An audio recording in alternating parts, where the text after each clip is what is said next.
이 시간 마태복음 10장 말씀을 통해서 미움을 받을 것이나 라는 제목으로 주의 말씀을 나누도록 하겠습니다. 여러분 제주도에 가면 유명한 게 있죠. 해녀들이 유명합니다. 해녀분들이 물질을 한다 그러죠. 물에 들어가서 무엇인가 할 때 물질을 하기 위해서 세 가지 챙기는 물건이 꼭 있다라고 합니다. 쑥과 껌과 그리고 뇌선이라고 부르는 두통약이라고 합니다. 쑥이라는 것은 다이버가 들어갈 때 앞에 수경에 서리가 많이 끼게 되는데 쑥으로 문지르게 되면 앞에 이 수경에 그 서리가 많이 안 낀다라고 합니다. 그리고 껌은 물속에 들어갈 때 귀를 막기 위해서 껌을 이제 사용한다라고 합니다. 마지막 물에 들어갈 때 너무너무 그 수압의 두통을 이기기 힘들기 때문에 이 뇌선이라는 두통약을 꼭 먹는다라고 합니다. 과연 우리 해녀들이 하루에 몇 시간이나 물질을 할까 한번 보니까 놀랍게도 오전 8시나 9시에 시작해서 오후 3시나 4시까지 한다라고 합니다. 쉬는 시간이 있을까요, 없을까요? 잠깐 물에 올라가는 시간을 빼고는 쉬는 시간도 없다라고 합니다. 그리고 놀랍게 아침과 점심도 먹지 않는데요. 밥을 먹은 상태에서 물에 들어가면 속이 너무나 힘들기 때문에 아침과 점심도 먹지 않고 8시부터 오후 3시까지 중노동을 한다라고 합니다. 근데 해녀들이 가장 힘든 거, 물속에 들어가서 무거운 물건을 드는 거 힘든 것이 아니라 그거보다 가장 힘든 것은 바로 이 숨이 가장 힘든 일이라고 합니다. 여러분이 아시는 분들은 해녀들이 수는 쉼을 여러분 숨비라고 잘 알려져 있습니다. 숨비라는 건 뭐죠? 물속에 들어갔다가 숨을 참고 있다가 물 밖으로 나가서 후라는 소리와 함께 휘파람을 부는 겁니다.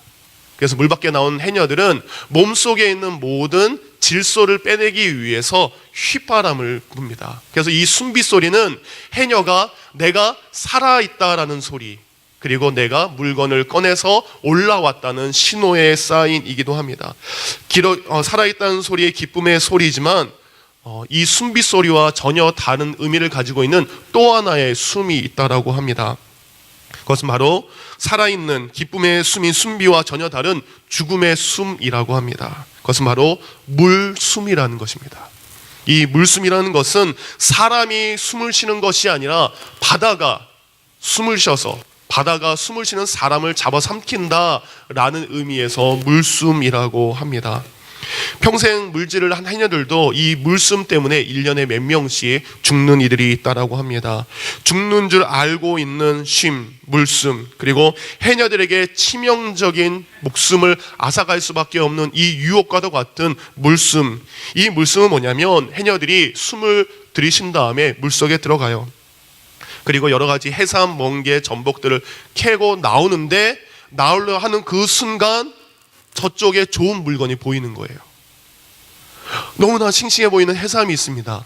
너무 큰 전복이 있습니다. 숨은 여기까지 차올랐어요. 그럼 뭐 해야 됩니까? 나가야 돼요. 근데 눈앞에 좋은 물건이 보입니다. 내가 저거를 따면, 내가 저거를 가지면 좋은 가격을, 우리 아이를 학교 보내야 되고, 우리가 쌀을 사야 되고, 우리가 이런저런 일이 있는데 바로 눈앞에 좋은 물건이 어른거렸을 때 바로 그 숨을 올라가는 데 쓰지 않고 그 좋은 물건을 따기 위해서 더 깊이 들어갔을 때, 비록 좋은 물건은 집었지만 이제 숨에 한계가 차서 입을 벌리게 되는 그 순간 그 짠 바닷물, 그 밑속에 있는 바닷물이 해녀의 몸속으로 들어와서 결국은 죽음에 이르게 된다라고 합니다. 욕망에 사로잡히는 순간, 욕심에 사로잡히는 순간 그 바다는 바로 죽음의 바다, 무덤이 됩니다. 그렇지만 욕심을 버리고 욕심을 다스리면 그 바다는 바로 우리 인생에게 넉넉한 품을 주는 것과 같습니다. 그래서 해녀들은 자기를 이어서 딸이 해녀로서 물질을 할 때에 꼭 이런 말을 해준다라고 합니다. 욕심을 내지 말고 숨만큼만 따. 눈이 욕심이야. 내 욕심을 잘 다스려야 돼. 우리 인생에도 기쁨의 숨인 숨비가 있는 것 같습니다. 숨비는 무엇입니까? 바로 물숨. 그거가 전혀 다른 것입니다. 우리가 성도로서 이곳에서 예배를 드립니다. 성도로서 은혜를 받고 우리는 어디로 갑니까? 해녀가 물속으로 들어가는 것처럼 우린 세상 밖으로 나가게 됩니다. 그리고 세상에서 주의 뜻을 따라 살게 됩니다. 근데 세상에서 하나님께 주신 은혜를 가지고 이제 주일날 다시 돌아와서 우리는 순비소리, 휘바람 소리, 우리에게는 이 찬양의 소리, 우리에게는 예배의 소리, 우리에게는 이 기도의 소리가 해녀가 살아있다는, 내가 아직 살아있다는 기쁨의 소리, 순비처럼 우리는 예배의 소리, 찬양의 소리, 기쁨의 소리를 내기도 합니다. 그렇지만 우리에게는 여전히 어떤 소리가 있습니까? 물숨의 유혹이 있습니다. 은혜를 받고 믿음을 가지고 사는 제자로서 세상에 나아갑니다. 세상에 나아갈 때에 우리 눈에 보이는 유혹들이 많습니다. 그 유혹을 인해서 우리에게는 욕심이 다가올 때가 있습니다. 그래서 그 욕심을 내가 취하기 위해서 이렇게 우리는 합리화합니다.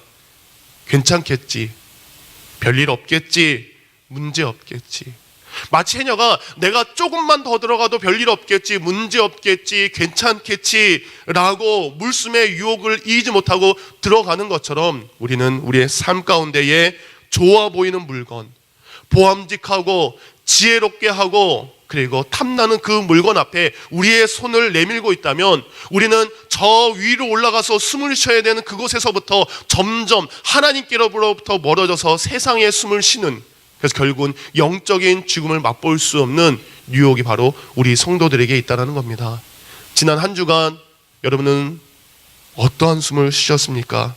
기쁨의 소리인 순비의 고백을 가지고 이곳에 오셨습니까? 아니면 물숨의 유혹 앞에 우리가 넘어져 가고 있습니까? 우리는 신앙생활하고 있고 믿음생활하고 있습니다. 여러분, 신앙생활하는 것 무엇이라고 생각하십니까?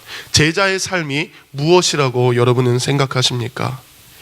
여러분이 예수 그리스도를 믿은 다음에 교회에 다니는 사람이 되었습니다. 그래서 우리를 향해서 성도, 예수님을 따르는 사람, 크리스찬 이름이 우리에게 있습니다. 예수님이 이제 제자라는, 예수님의 성도라고 부름을 받은 그들에 대해서 오늘 본문은 그들 앞에 어떠한 일이 일어날 것인가에 대한 말씀을 해주고 있는 것이 바로 오늘 본문입니다. 너희들이 이제 제자란 얘기를 듣고 제자로서 삶을 살게 되는데 너희 앞에 이러한 일들이 있을 것이다. 마치 이런 거죠. 우리 아이들이 이제 다음 주에 이제 고등학교를 졸업한 애들이 이제 3명 있습니다. 그 아이들 이전과는 전혀 다른 환경에서 이제 자라야 됩니다. 그전과 다른 곳에서 살아가야 되는 아이들 어떻죠? 앞으로 내가 어떻게 지내게 될까? 내가 앞으로 어떤 생활을 하게 될까? 아이들이 생각하는 것처럼 그들 앞에 어떠한 일이 기다리고 있는 것처럼 이제 12제자를 제자로서 파송하면서 12제자를 세상 가운데 보내시면서 그들 가운데 너희 앞에 이러한 일들이 있을 거야. 바로 이것을 오늘 본문을 통해서 말씀해 주고 계십니다. 그래서 지난주에 본문이 제자로서 어떻게 살아가야 되는 제자의 삶의 태도요, 방식이라면 첫 번째가 뭐였죠? 제자는 뭐 하는 사람이라 했죠? 두 번째 거는 뭐였죠? 세 번째 거. 감사합니다. 여러분이 잊어주셔야 제가 설교를 또 할 수 있습니다. 마지막 세 번째 뭐였죠? 바로 평안을 빌어주는 사람이 제자의 삶의 방식이었습니다. 두 번째, 내 것을 의지하는 것이 아니라 누구의 것을? 하나님의 것을, 예수님의 것을 의지하는 사람이 바로 제자의 삶이라고 했습니다. 첫 번째 뭐라고 그랬습니까?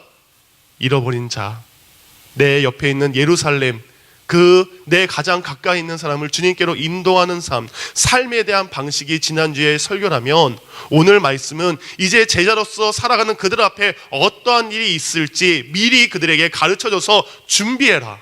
이러한 일이 있을 것이다. 알고 가라라고 이야기하고 계십니다. 오카노 목사님께서 이런 이야기를 하셨어요. 우리가 축복과 형통과 그리고 성공만을 말하는 것이 아니라 고난과 역경과 아픔의 대가가 바로 제자의 삶 가운데 기다리고 있다는 것. 여러분, 예수님 믿으면 병 걸립니까? 안 걸립니까? 병 걸립니다. 예수 믿으면 다 성공합니까? 아닙니다. 예수님 믿으면 아이들이 갑자기 공부를 잘하게 됩니까? 아닙니다. 근데 우리의 신앙에 언젠가부터 예수님 믿으면 다 성공해야 돼요. 예수님 믿으면 아이들이 다 좋은 대학 가야 돼요.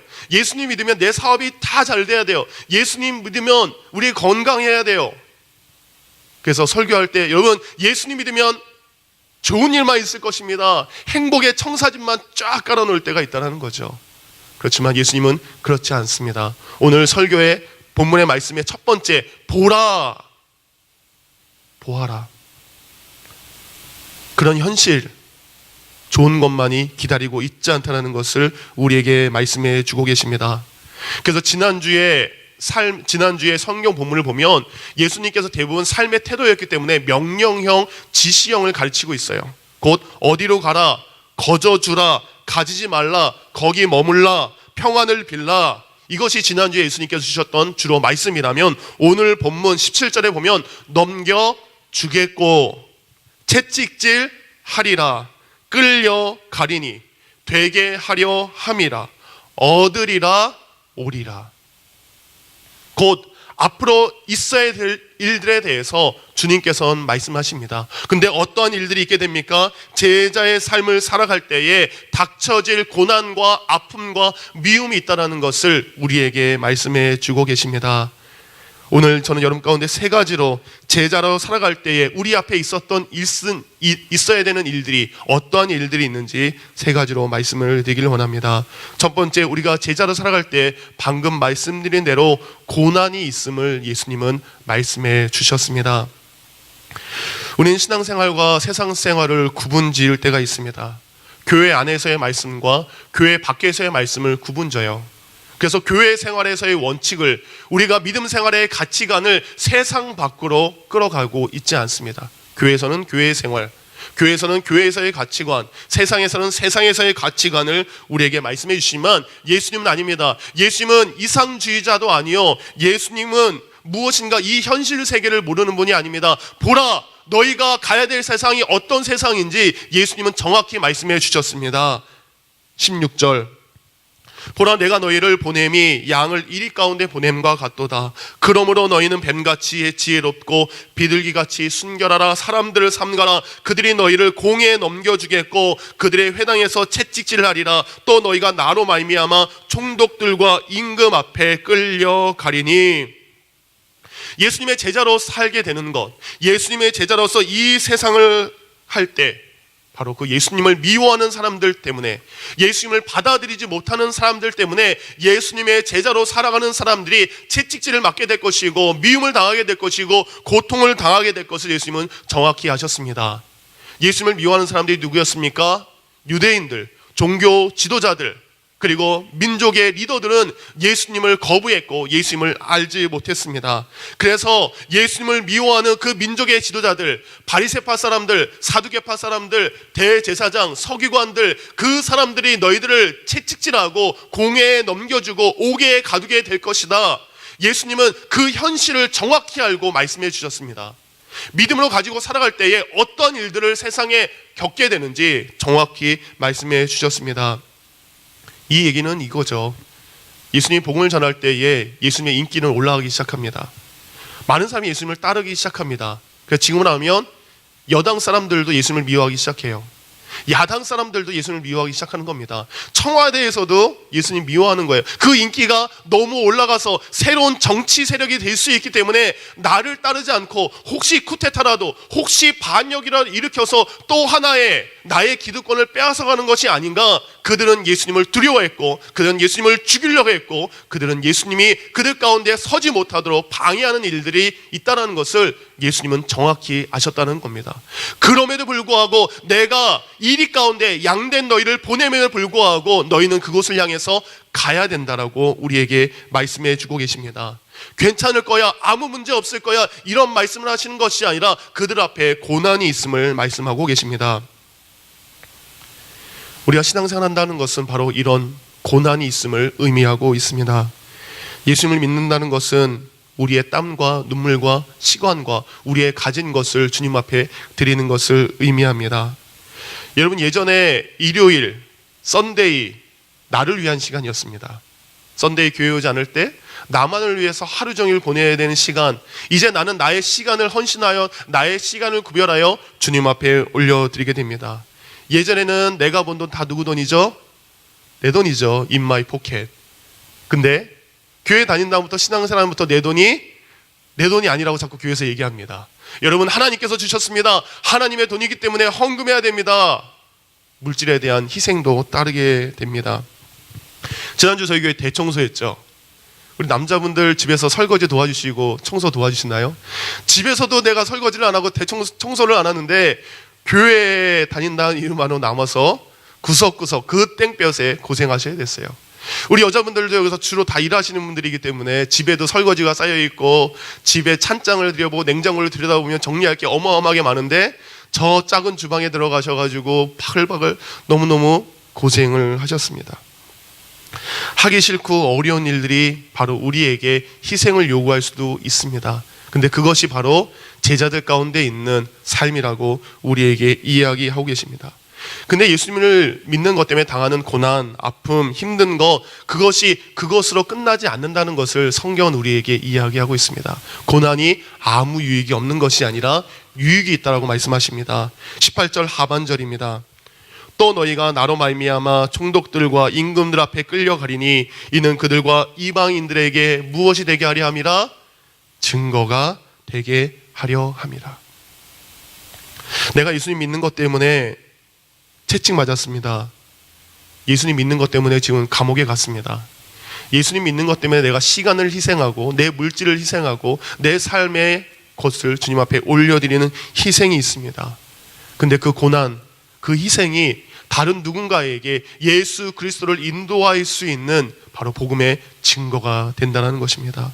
내가 예수님 믿어서 내가 이 고난 당하는 거지만, 내가 예수님 믿어서 내가 제자의 삶을 살아갈 때 당하는 아픔이지만, 나의 그 고난과 나의 아픔을 통해서 그것이 다른 누군가에게, 임금들과 그리고 이방인들, 믿지 않는 사람들에게 증거가 되어서 그들을 주님께로 인도할 수 있는 축복이 된다는 것입니다. 바로 나의 고난을 통해서 다른 누군가를, 한 생명이라도 주님께 인도할 수 있는 축복이 우리에게 다가오는 고난이라는 겁니다. 그래서 그 고난이 누군가를 지옥에서 천국으로, 심판에서 영생으로 이루는 능력이 있음을 바로 로마서 8장 17절 18절입니다. 자녀이면 또한 상속자 곧 하나님의 상속자요 그리스도와 함께 한 상속자니 우리가 그와 함께 영광을 받기 위하여 고난도 함께 받아야 할 것이니라. 생각하건대 현재의 고난은 장차 우리에게 나타날 영광과 비교할 수 없도다. 여러분이 고난 당하신다면 그 고난은 장차 예수님께서 그 고난의 대가로, 고난으로 말미암아 여러분에게 주실 영광의 선물과 영광의 은혜와 비교할 수 없다는 겁니다. 그러기에 고난을 우리는 받아야 되는 줄 믿습니다.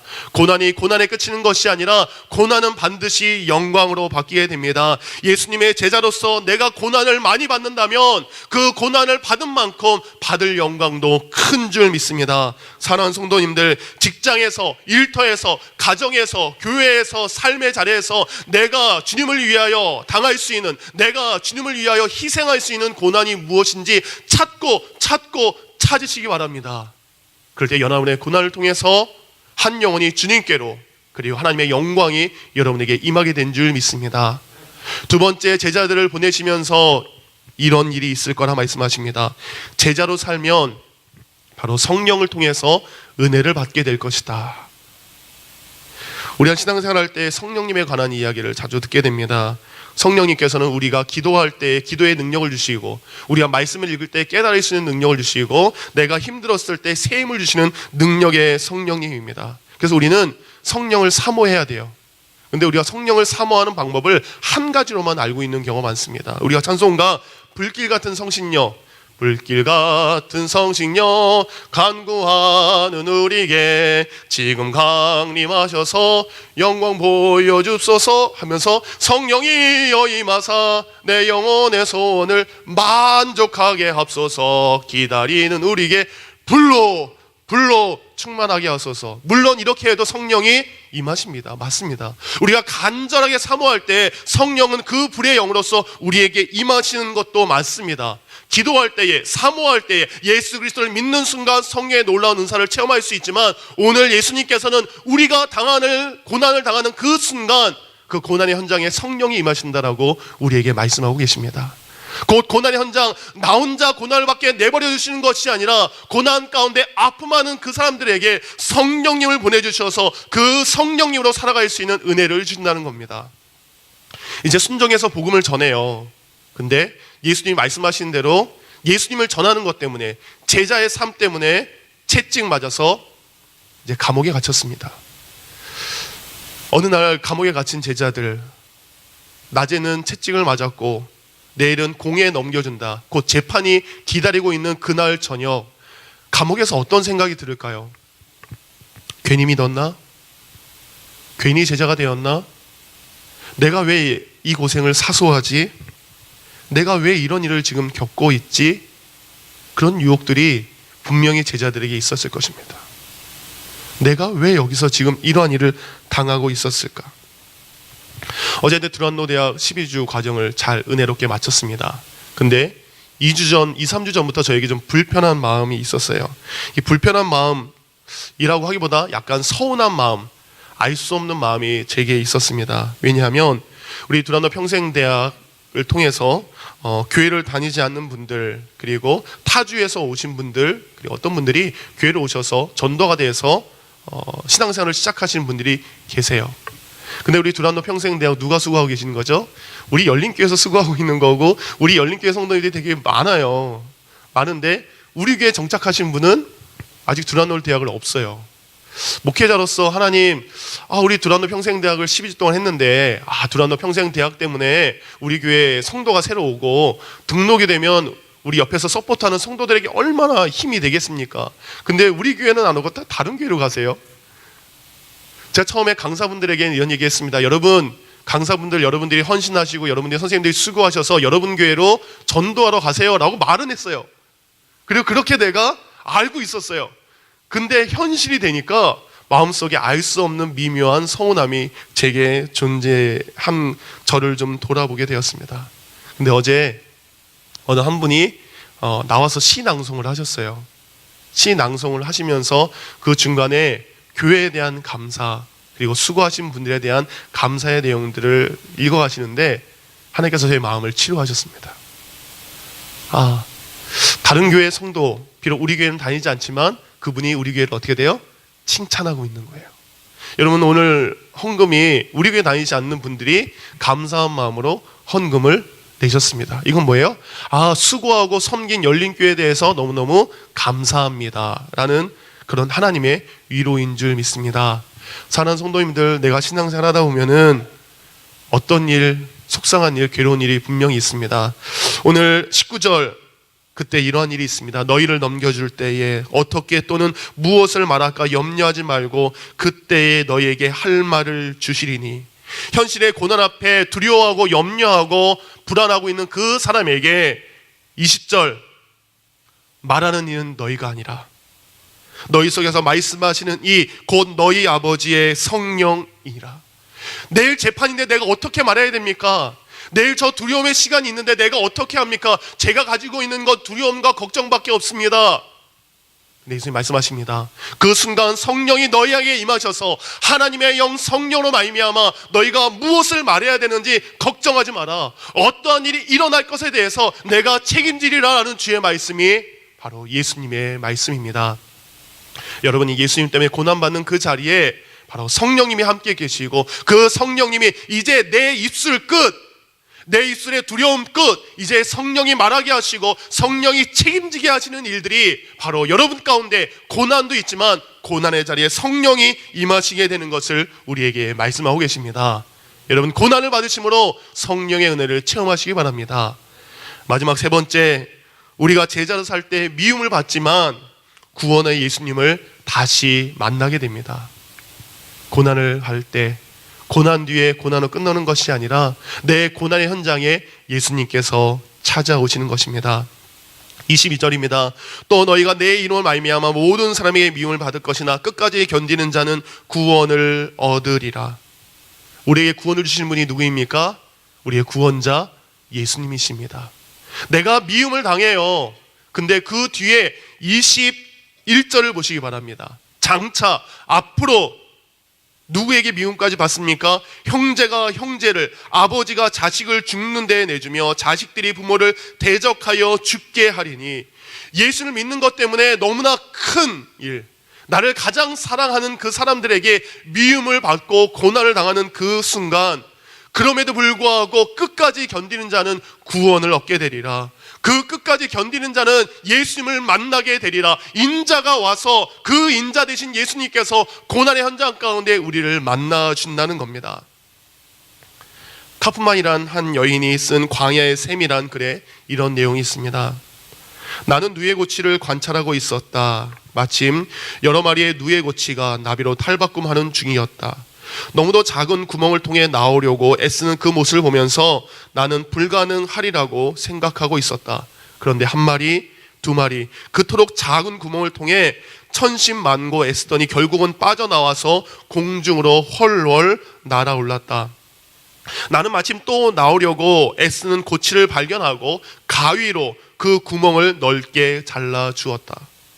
그러면서 내가 하나님보다 더욱 사랑과 자비가 많다고 자족하면서 혼자 웃었다.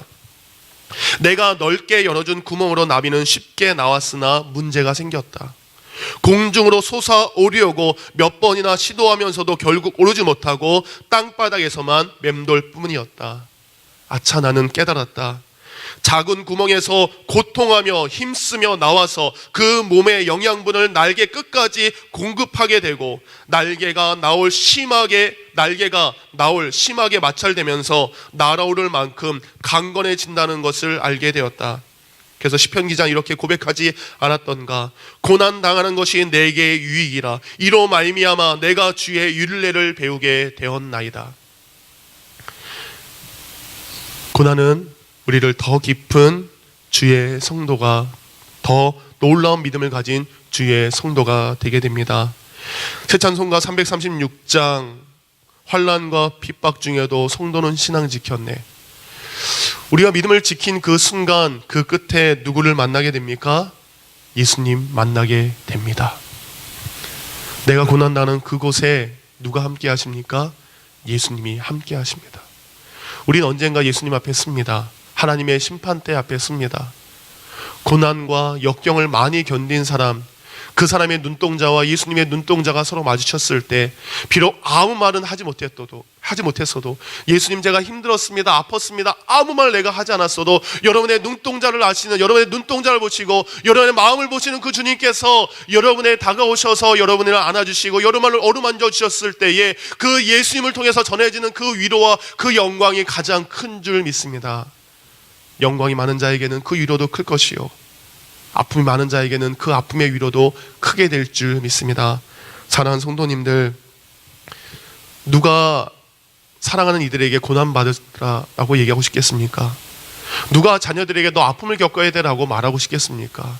누가 사랑하는 이들에게 너 힘들어야 되라고 말하고 싶겠습니까? 그럼에도 불구하고 예수님은 떠나는 제자들에게 너희가 고난도 당해야 된다, 너희가 미움도 당해야 된다, 너희가 아픔도 겪어야 된다라고 말씀하십니다. 그렇지만 그것이 고통과 미움과 아픔에 끝나는 것이 아니라 하나님의 놀라운 위로와 성령의 은혜와 예수님을 다시 만날 수 있는 놀라운 축복으로 다시 부메랑이 되어서 내게 돌아오기 때문인 줄 믿습니다.